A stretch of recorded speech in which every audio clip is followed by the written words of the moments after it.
Bismillahirrahmanirrahim. Assalamualaikum warahmatullahi wabarakatuh. Waalaikumsalam Salam warahmatullahi sejahtera bagi kita wabarakatuh. sekalian. Semangat pagi. Semangat pagi, bahagia sekali pada malam hari ini kita dapat berjumpa kembali di acara Maximal Virtual Presentation, di mana pada malam hari ini kita akan sama-sama mendapatkan edukasi, pembelajaran dan informasi tentang kesehatan yang akan disampaikan oleh pakar kesehatan yaitu Bapak Dr. Iskandar Junaidi, di mana Dr. Iskandar Junaidi adalah seorang dokter aktif yang sampai saat ini buka praktek sebagai dokter umum dan dokter estetika di daerah Serpong, ya, Gading, Tangerang. Kemudian beliau juga sudah selama 25 tahun pernah berkarya di farmasi, kemudian herbal dan estetik, baik di PT Sanbe, PT Bayer, PT APL, kemudian PT Elken, dan PT Gin Internasional, serta Eka Hospital dan PT Surgika di bidang estetika dan laser. Kemudian beliau juga telah banyak sekali menulis buku-buku sejak tahun 1997.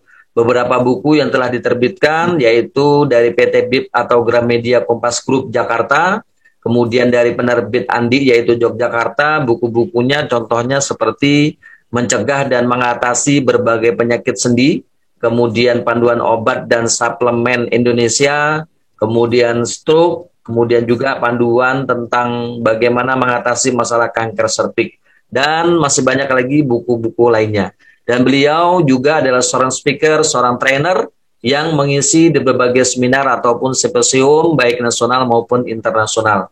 Dan malam hari ini kita beruntung sekali karena di tengah kesibukan beliau, kita berkesempatan untuk bisa belajar, di mana beliau dengan kesibukannya masih memberikan kesempatan untuk kita untuk mengedukasi, yang malam hari ini kita akan sama-sama belajar materi tentang penyakit asam urat. Nah, mari Bapak Ibu kita sambut dengan aplaus yang luar biasa untuk Bapak Dr. Iskandar Junaidi. Silakan Pak Dokter.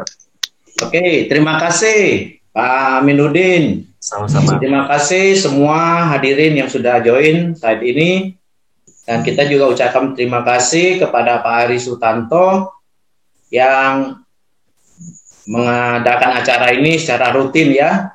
Udah 7 bulan ya kita mengadakan acara ini rutin tiap minggu, yang bertujuan menambah wawasan pengetahuan kita tentang penyakit, karena memang kita bergerak di bidang kesehatan. Oke, baik. Malam hari ini kita akan mendalami mengenai penyakit gout atau penyakit asam urat. Nah, tema kita malam ini itu ada di buku ini nih. Kalau Bapak Ibu nanti mau memperdalam mengenalnya lebih jauh, ada di buku penyakit sendi ini yang baru keluar sebenarnya. Nah, jadi Bapak Ibu, kita sama-sama ini sekarang mencermati apa dan bagaimana penyakit sendi. Nah, termasuk di sini asam urat. Jadi sebenarnya asam urat ini tidak murni penyakit sendi, karena asam urat juga bisa menyerang organ lain.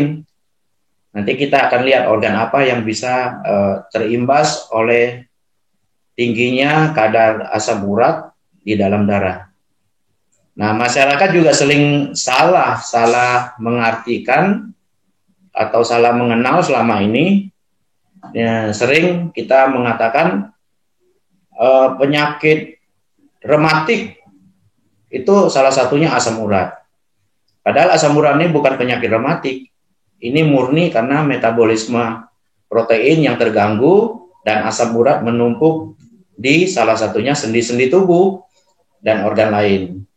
Jadi asam urat ini sebenarnya bukan penyakit rematik, tetapi ikut di dalam garis besar penyakit sendi, karena menyerang banyak sendi juga selain organ.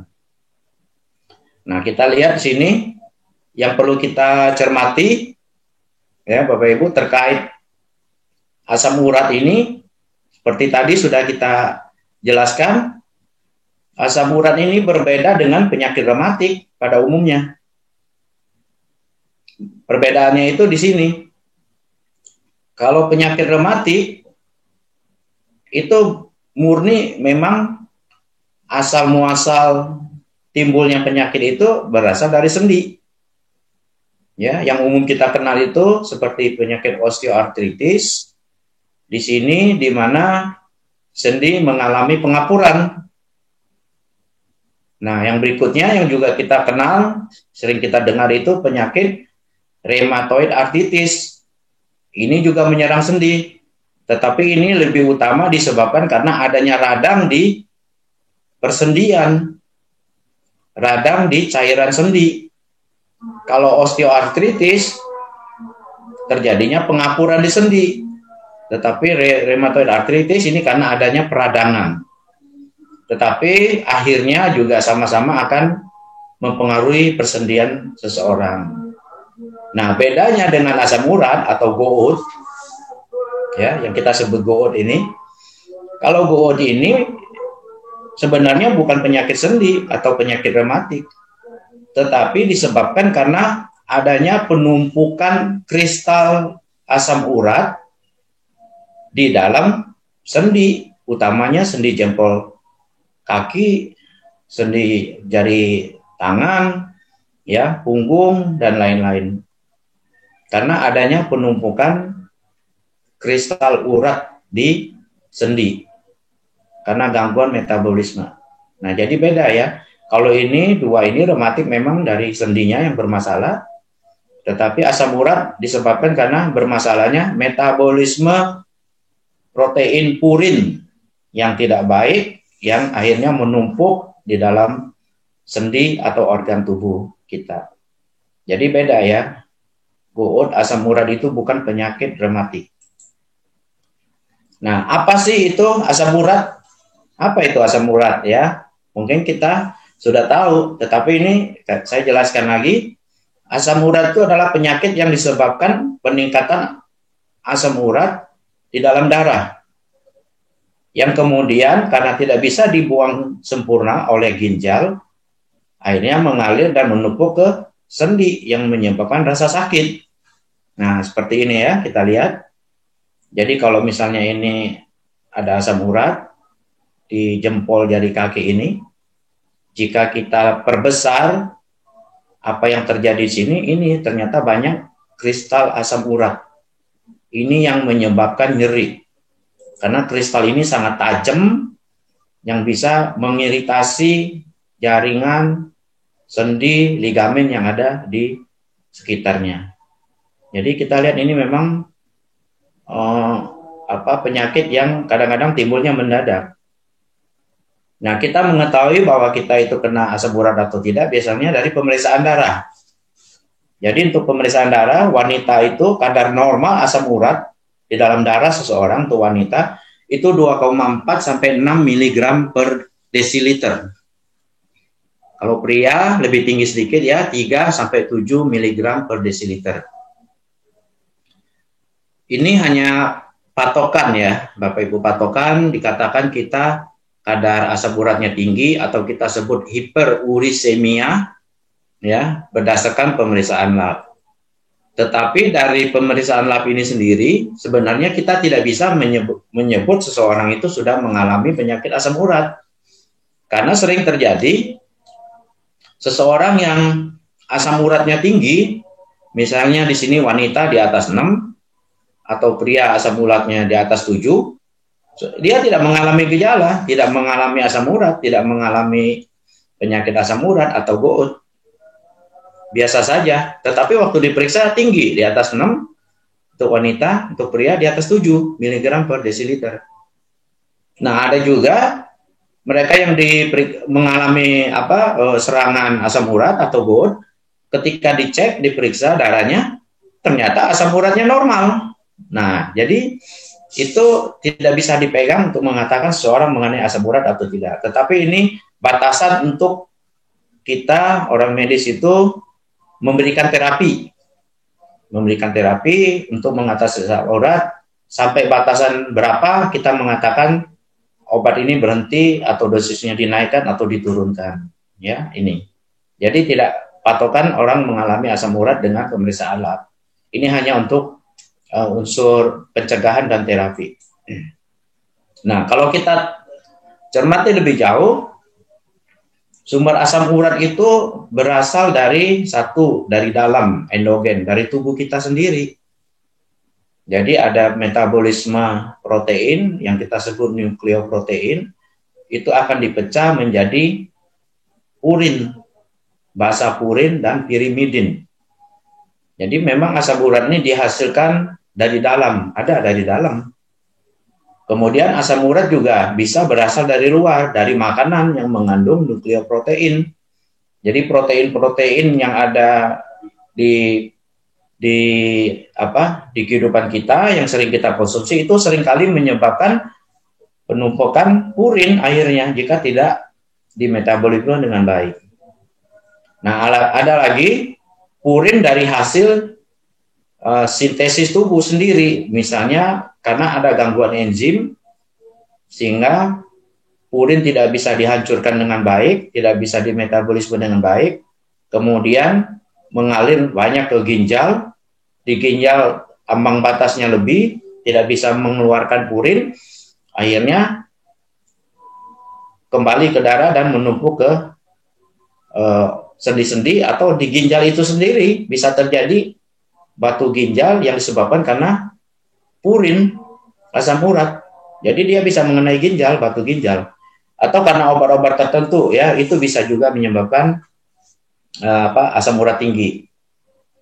Nah, yang perlu kita cermati, Bapak Ibu, tentang asam urat ini, pada banyak penyakit, pada umumnya, selalu terapi dasarnya itu, untuk penyakit-penyakit pada umumnya, penyakit kronis, adalah menjalankan gaya hidup sehat dan pola makan sehat.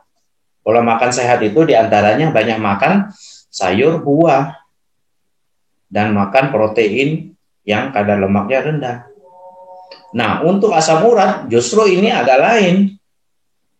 Kenapa? Karena asam urat ini justru banyak timbul dari makanan kita.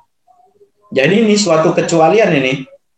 Untuk pola makan ini sedikit tidak berlaku untuk mereka yang mengalami atau sensitif mengalami asam urat.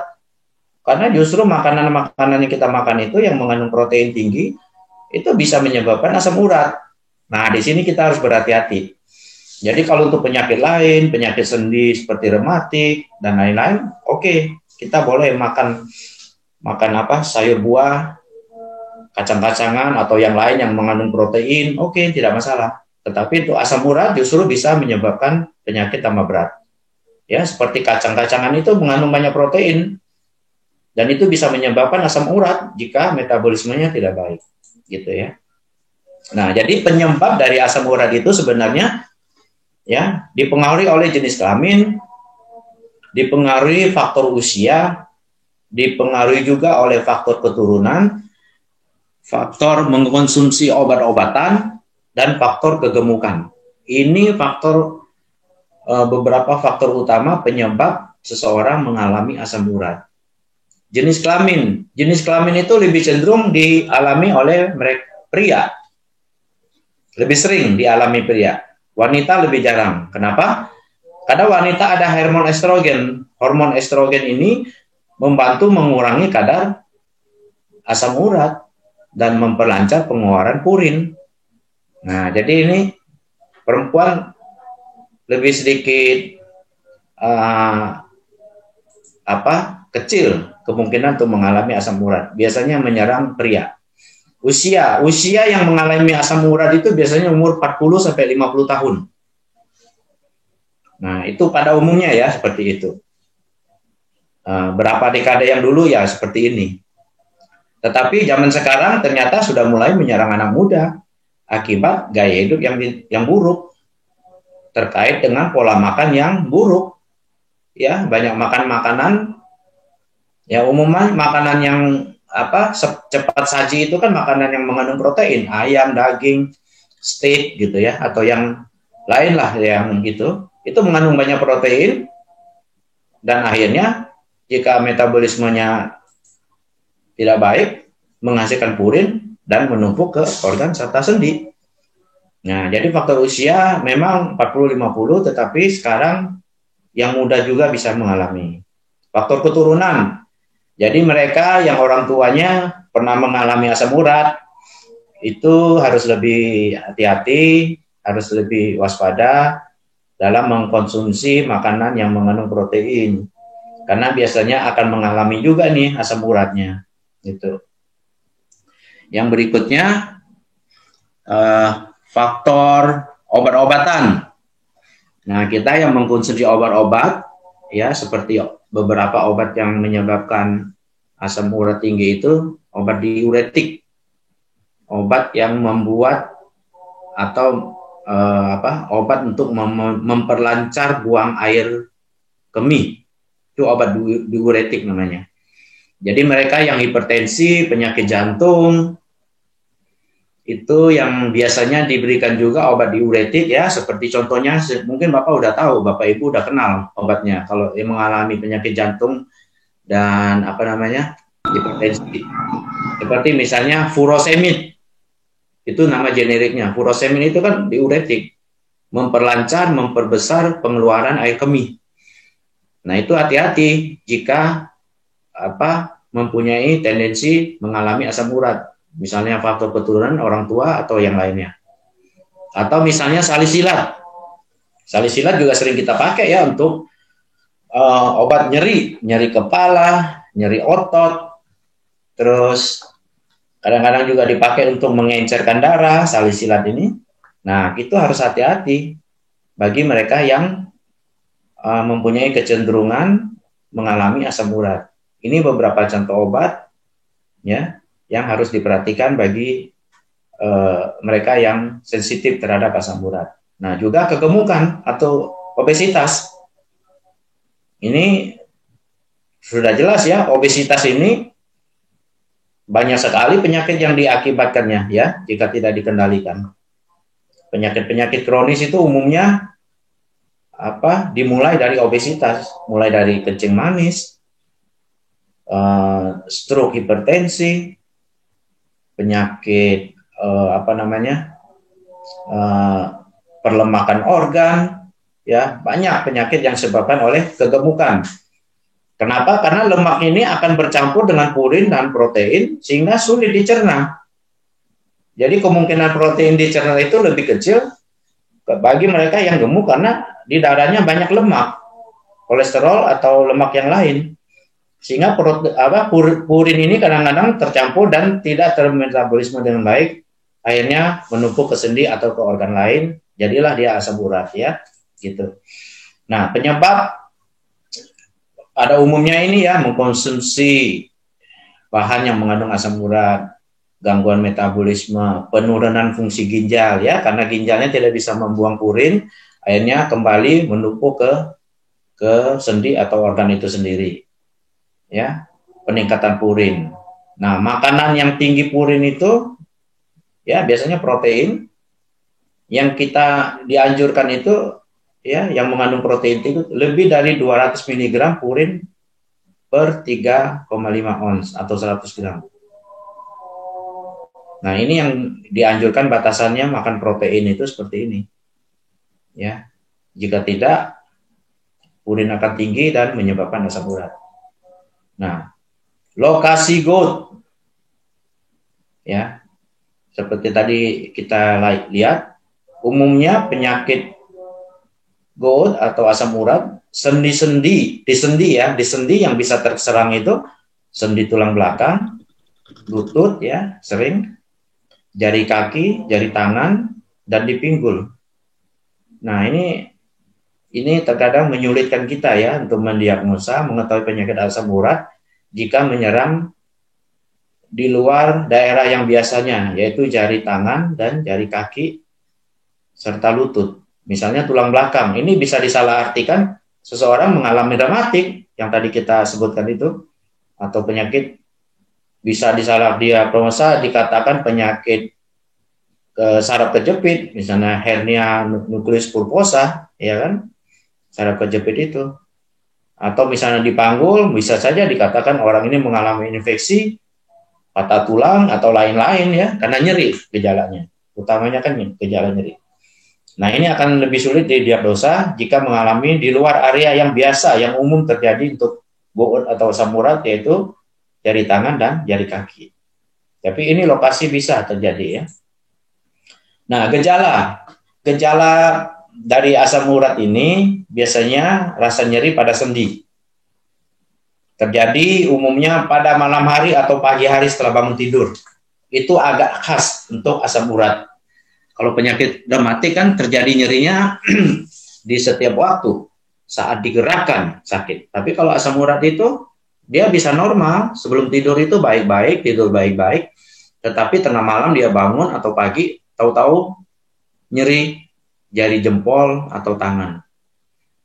Nah, di sendinya sendiri biasanya timbul kemerahan, rasa panas, dan terasa kaku. Ya, kalau penyakit sendi pada umumnya kemerahan ini tidak tampak atau jarang terjadi. Kemudian gejala umum, ya, jadi seperti ada infeksi karena purin yang tinggi di dalam darah itu berimbas kepada reaksi tubuh, timbullah gejala menggigil, perasaan tidak enak badan, denyut jantung meningkat. Nah, umumnya ini tidak ada pada penyakit rematik.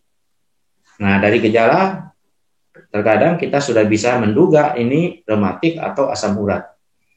Ya. Kalau menurunkan aktivitas, ya ini setelah mengalami gangguan di sendi, ya mengalami gangguan aktivitas termasuk rematik ya.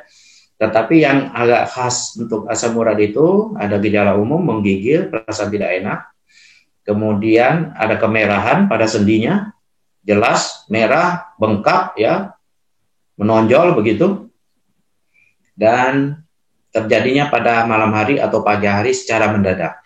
Nah, jika itu ada, maka itu bisa kita pastikan, hampir kita pastikan itu adalah asam urat. Nah, komplikasi Bapak Ibu. Komplikasi asam urat ini bila terjadi lama, menahun, terjadi berkali-kali, dan dalam kondisi yang berat, itu kalau tidak diobatin itu bisa menghambat fungsi ginjal, terjadinya batu ginjal yang tadi kita sebut ya. Jadi terbentuk batu asam urat di ginjal. Nah, jadi kalau rematik kan tidak ke ginjal, tidak kemana-mana, tetapi asam urat ada ke organ ke ginjal. Kemudian bisa terjadi benjolan keras asam urat pada tangan dan kaki yang bisa menyebabkan perubahan bentuk jika tidak diatasi ya. Jadi kaki itu bisa berubah bentuknya, jari tangan dan kaki atau lutut ya, karena serangan asam urat yang berlangsung lama, berat, dan berulang kali. Itu bisa membuat namanya deformitas sendi anggota gerak kita. Ya, ini komplikasi umum yang sering terjadi. Nah, pencegahan Bapak Ibu. Kalau pencegahan ya memang kita harus banyak minum untuk membuang purin itu dari air kencing ya, dari ginjal itu kan harus dibantu dengan air, yaitu air minum.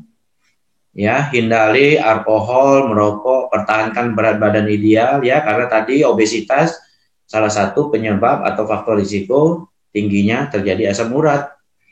Olahraganya ringan saja, jangan terlalu berat. Ya. Kemudian jika terjadi bengkak sendi pagi atau malam itu, kompres panas saja pada daerah sendi ya, dikompres panas. Itu akan merendahkan nyeri dan bengkaknya. Ya. Terus jangan berada di suhu yang dingin. Jadi kompres panas dulu. Dan berikutnya untuk pencegahannya mengurangi makanan yang mengandung banyak purin, yaitu protein-protein. Nah, kita lihat nih. Makanan tinggi protein yang harus dihindari dan makanan minuman lain yang harus kita hindari. Jadi banyak Bapak Ibu. Jadi untuk asam urat ini justru agak sedikit kontradiktif dengan pencegahan pengobatan penyakit pada umumnya yang kita disarankan untuk konsumsi makanan sehat, minuman yang berkualitas itu ya. Tapi untuk asam urat maka kita harus hati-hati terhadap makanan tertentu ya, banyak semua daging, jeroan ya, organ paru, ginjal itu banyak protein, banyak purin nanti. Daging merah seperti daging sapi, daging kambing. Jadi kalau kita mau makan daging ayam lah ya, daging putih ayam, bebek gitu ya, unggas pokoknya itu intinya, itu masih bisa dengan dibuangin kulitnya. Ya.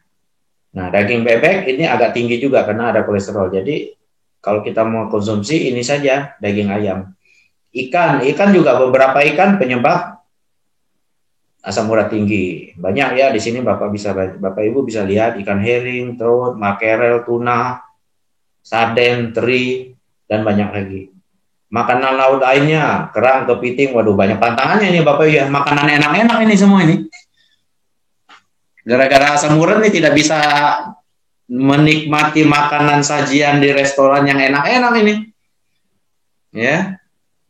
Jadi sepertinya penyakitnya ringan ya, hanya kena di ujung dan di sendi kaki, jempol dan tangan, tetapi mempengaruhi gaya hidup ini. Orang tidak bisa lagi seenaknya makan bebas, terutama yang mengandung protein.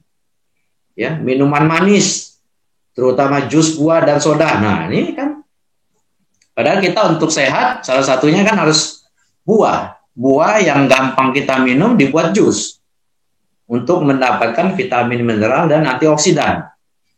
Nah, beda untuk asam urat. Ini malah jadi pantangan ini. Tidak boleh dikonsumsi dengan banyak. Ya, banyak sekali. Jadi untuk mereka yang mengalami asam urat ini sebaiknya diperhatikan karena dari semua makanan minuman inilah pencetus timbulnya asam urat ya. Gula tambahan, madu. Nah, seperti madu, sirup jagung. Kan ini makanan sehat sebenarnya. Makanan minuman sehat, madu kita sering ya minum. Nah, ini bagi yang tidak mengerti, minum banyak madu malah kena asam urat. Bagi yang sensitif, mengandung ragi, makanan sumber karbohidrat olahan, sayur-sayuran tertentu. Nah ya, kalau kita tidak cermati, kita dibilang untuk hidup sehat harus makan sayuran dan buahan. Di sini malah sayur-sayur tertentu pencetus timbulnya asam urat. Bayam, kembang kol, brokoli, asparagus. Nah, apalagi asparagus ya, di restoran, hotel, sup asparagus itu kan enak sekali ya. Ada jamurnya pula kadang-kadang kan di asparagus itu ada jamurnya. Ini enak sekali. Bayangkan di hotel ini makanan favorit, sarapan favorit yang enak itu ya, cepat dimakan masuk ke perut. Ternyata ini tidak boleh, gitu ya. Kemudian kangkung, daun singkong kan, daun singkong. Mereka yang suka makanan Padang itu kan daun singkongnya kan enak-enak itu. Nah sekarang harus hati-hati jika pernah mengalami atau ada keluarga yang mengalami asam urat. Daun pepaya juga ya dibuat lauk itu. Ya di makanan Padang ini mengurangi kenikmatan ini ya kalau tidak ada daun singkong di masakan Padang itu ya kayaknya ada yang kurang gitulah kalau tidak ada daun singkong. Buah-buahan tertentu nanas, nangka, durian. Nah ini kita yang senang durian ini waduh tersiksa ini dengan adanya asam urat ya seperti kita ini ya suka sekali dengan durian ya. Kalau ke Medan kemana itu beli makan bisa sampai 3-4 buah itu. Ya. Nah, tidak bisa lagi ketika ada keluarga atau kita pernah mengalami asam urat. Nah, ini pantangannya banyak Bapak Ibu. Jadi harus diperhatikan ini. Makanya untuk mengingat lebih jauh, untuk tahu persis apa yang menjadi pantangan ini, mungkin ada baiknya ini Bapak Ibu beli buku yang saya tulis itu ya. Buku tentang penyakit sendi yang belum lama itu keluar 3 bulanan yang lalu ya itu dari hasil revisi dari buku yang lama ditambah dengan informasi baru di dalam itu. Soalnya kalau kita hanya mengingat ikut seminar seperti ini hanya sebentar lupa ini begitu banyak yang harus kita pantang mana bisa kita ingat semua ini ya kecuali Bapak Ibu sekarang screenshot nih HP-nya nih untuk semua ini yang dilarang ini gitu. Nah jadi itu semua yang kita ketahui tentang asam urat. Nah sekarang bagaimana pengobatannya? Pengobatannya ya sama seperti yang lainnya ada 2. Ada obat-obatan kimia kita pakai atau kita bisa menggunakan bahan alami ya suplemen dan herbal. Kalau obat-obatan biasanya kita berikan untuk mereka yang asam urat itu pertama kita mengatasi nyerinya, gejala nyerinya. Jadi biasanya kita berikan obat nyeri.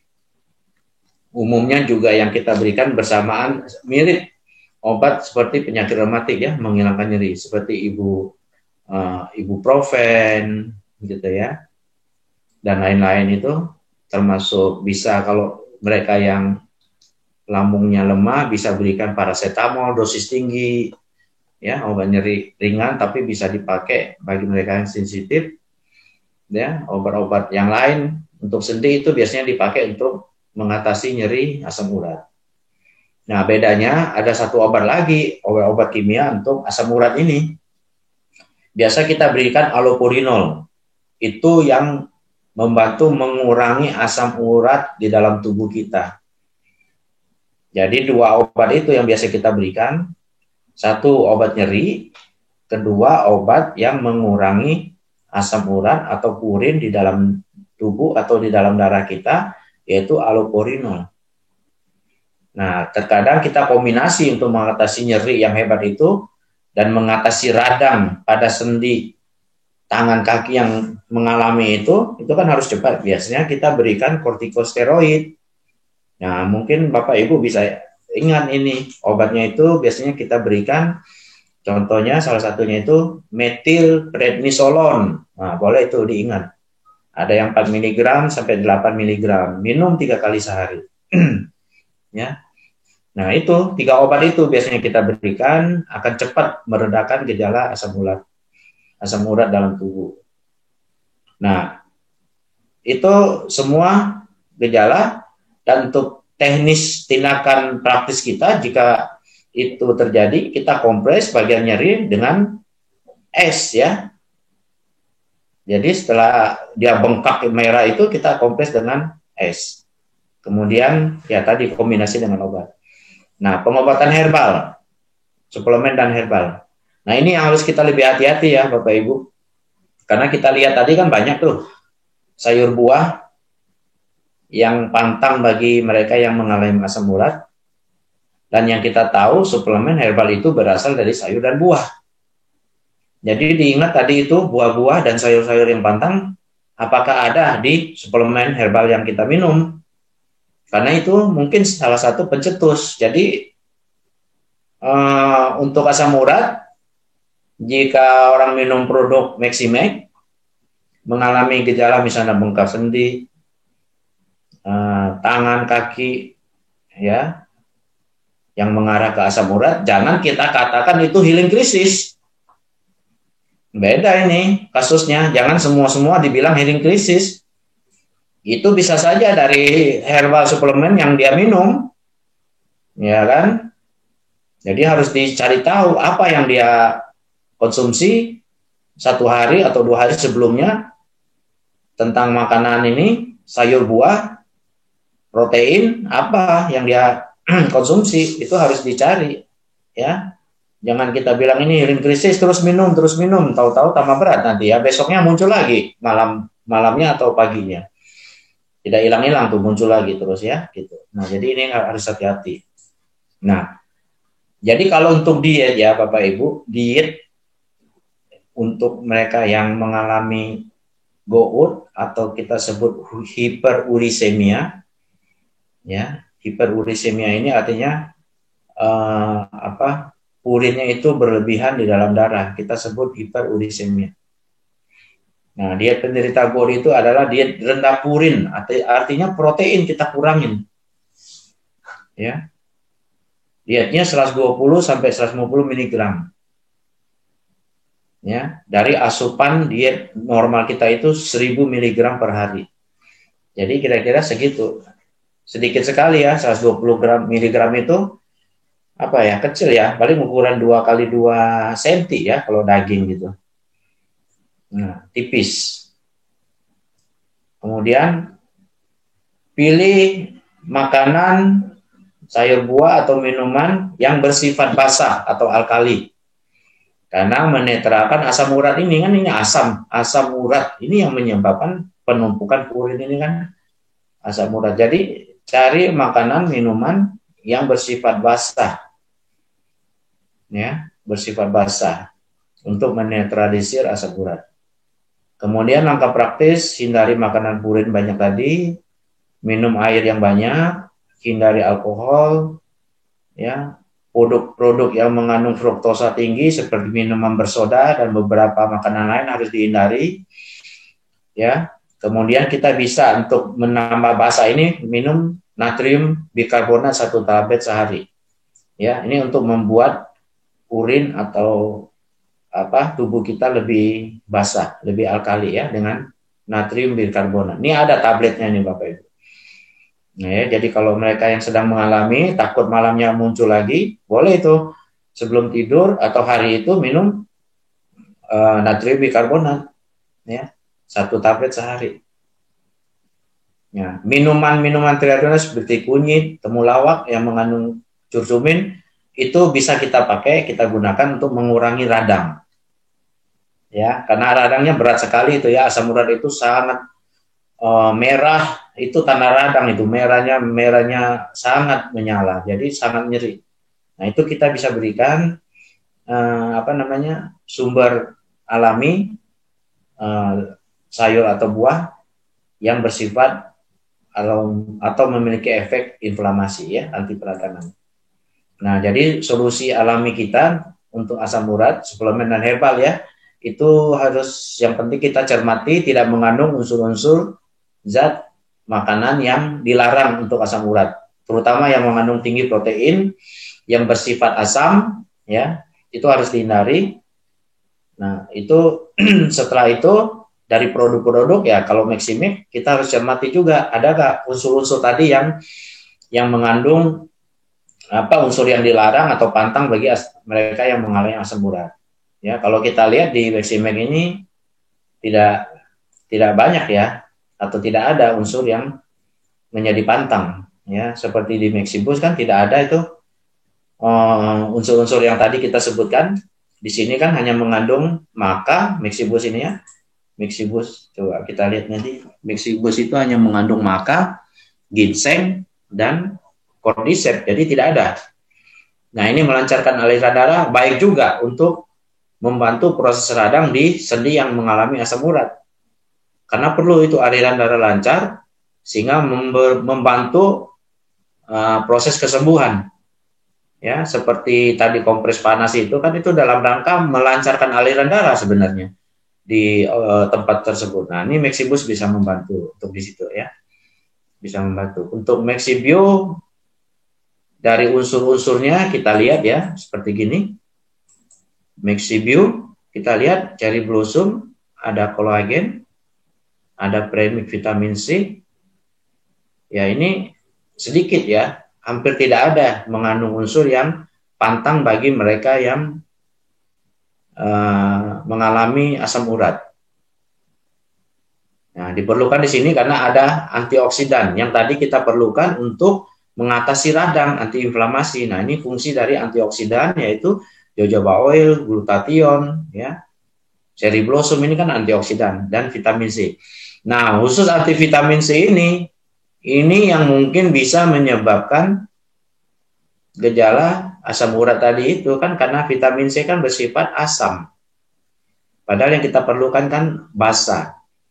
Tetapi jangan khawatir Bapak Ibu, vitamin di sini kan sedikit ya, kadarnya kecil. Dan ini bisa dikompensasi dengan kolagen. Kolagen ini kan bersifat netral, jadi di dalam unsur ini pun akan saling menetralkan sehingga tidak terlalu asam dan tidak memperberat kondisi asam urat. Ya, jadi masih tetap bisa dipakai. Ada dosis vitamin C-nya kecil dan ada kolagen yang nutupin unsur asam di sini ya, bisa nutupin. Memang ada baiknya ini kita pilih nanti mungkin Pak Hari ya. Vitamin C ini jangan asam askorbat. Asam askorbat itu kan vitamin C. Kalau bisa pilih kalsium karbonat. Asam askorbat yang karbonat kita pilih, jangan yang asam.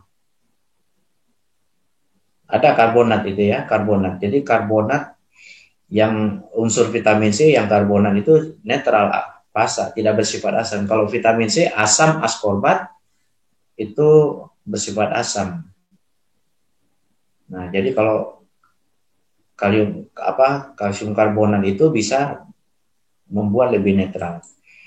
Nah ya, kita lihat sini ada vitamin C-nya ya. Ini yang harus kita hati-hati. Walaupun ada kolagen ya bisa nutupin, ya kita masih bisa pergunakan di sini. Nah untuk yang Mixlim, coba lihat di sini. Adakah Bapak Ibu di sini unsur yang tadi kita sebutkan menjadi pantang bagi mereka yang mengalami asam urat? Ya, Carcinia tidak ada ya, probiotik tidak ada tadi situ, psyllium tidak ada. OAT. Nah, ini OAT ini kan gandum-gandum ya. Gandum kan tadi ada di situ. Nah, ini mungkin pengaruh sedikit, tetapi tidak banyak ya karena OAT-nya kecil di sini. Ya, yang mempengaruhi asam urat tadi. Tetapi dari unsur yang lain seperti Carcinia cambodia, prebiotik, psyllium tidak ada. Sehingga ya kita masih bisa konsumsi untuk mereka yang asam urat dengan perhatian ya, dengan lebih cermat, diberikan dosis rendah ya, seperti Mexibio juga tadi, karena ada Fit C di situ. Nah ini beberapa produk kita bisa dipergunakan dengan lebih teliti tentunya ya, yang cukup aman dan leluasa kita pergunakan itu tadi ini Mexibus ya, karena di Mexibus ini tidak ada unsur yang pantang bagi mereka yang mengalami asam urat ya. Semua di sini berfungsi melancarkan aliran darah, tidak ada unsur yang memperberat asam urat atau menyebabkan asam tubuh kita meningkat. Tidak ada. Jadi ini bisa kita pakai. Jadi demikian Bapak Ibu dari saya. Semoga ini semua menambah pengetahuan kita, bermanfaat bagi kita di lapangan, untuk diri sendiri, keluarga, dan orang lain, sehingga bisa memberikan masukan yang lebih tepat dan detail jika ada orang yang bertanya kepada kita. Dan terlebih kita menjalankan bisnis di bidang kesehatan ini bisa memberikan masukan atau dukungan yang memang tepat, sehingga selain berbisnis kita juga memang memberikan solusi yang tepat bagi kesehatan setiap klien kita. Demikian, terima kasih, semangat pagi semuanya. Mohon maaf lebih kurangnya dan selalu sehat, bahagia selalu. Semangat pagi, terima kasih. Semangat pagi. Oke. Semangat pagi. Aplaus luar biasa untuk Bapak Dr. Iskandar Junaidi.